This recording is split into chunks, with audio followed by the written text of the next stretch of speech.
আলহামদুলিল্লাহ, তোমার মতো মেয়েকে ছেলের বউ হিসেবে পাওয়া তো একটা ভাগ্যের ব্যাপার। আয়নের মা কিছু বলছো না কেন? অসম্ভব। তোমার মতো মেয়েকে আমি কখনোই ঘরের বউ করব না। তুমি তো নারী জাতির কলঙ্ক। হ্যাঁ, ঘরে ঘরে অশান্তি সৃষ্টি করতেছো।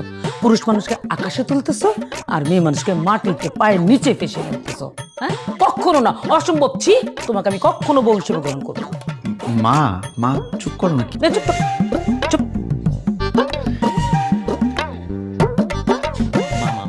মা শোনো, মা একটু শোনো না, ওই রুমে চলো, একটু আসো। আসো না মা, আরে আসো না বাবা, কথা বলো। তুমি কিছু মনে করো না মা, আয়নের মার একটু সমস্যা আছে। মা আসো না। টানাটানি করতেছিস কেন? মা তুমি মেয়েটার সামনে এগুলো কি বলতেছো? তুমি জানো ওরে বিয়ে করার জন্য কত ছেলে লাইন ধরে দাঁড়ায় আছে? লাইন ধরে তো দাঁড়ায় থাকবেই। তোর বাবার মতো সব শয়তান পুরুষরা ওর পিছনে লাইন ধরে দাঁড়ায় থাকবে। আরে না মা, তুমি না ব্যাপারটা বুঝতেই পারতেছো না।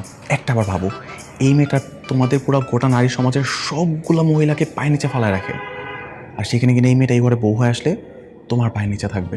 ভাবছো একবারও? এত চিন্তা করার কি আছে মা? রাজি হয়ে যা মা, মেয়েটাকে তোমার ঘরে বউ বানায় নিয়ে আসো, এতে দেখো তোমার অনেক তৃপ্তি লাগবে। ব্যাপারটার মধ্যে একটা তৃপ্তি আছে। তুমি রাজি মা? ওকে ফাইন, আমি রাজি। ইয়েস ইয়েস, চলো আমি। না না আঙ্কেল, আমি কিছু মনে করিনি। উনি তো গুরুজন, উনি বকতেই পারেন। না, তারপরে এইভাবে কি বলে কেউ? সমস্যা আছে বললাম না। কি রাজি? আমি রাজি। তাহলে তো হয়েই গেল। শোনো মা, আর তোমার বাবা মার সঙ্গে আমি খুব শীঘ্রই দেখা করব এবং তোমাদের বিয়ের বিষয়টা যত তাড়াতাড়ি সম্ভব ফাইনাল করে ফেলবো। ঠিক আছে আঙ্কেল, তাহলে আজকে আমি উঠি। যাবে? খাও, একটু খেয়ে যাও।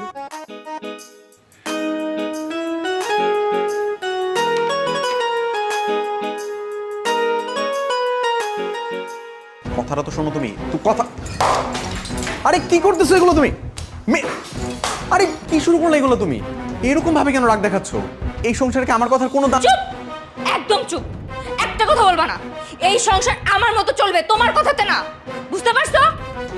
বাহ মিথিলা বাহ, কফি শপে আমি তোমার স্পিচ শুনে প্রেমে পড়েছিলাম, তোমাকে বিয়ে করেছিলাম এই দিন দেখার জন্য, এই রূপ দেখার জন্য।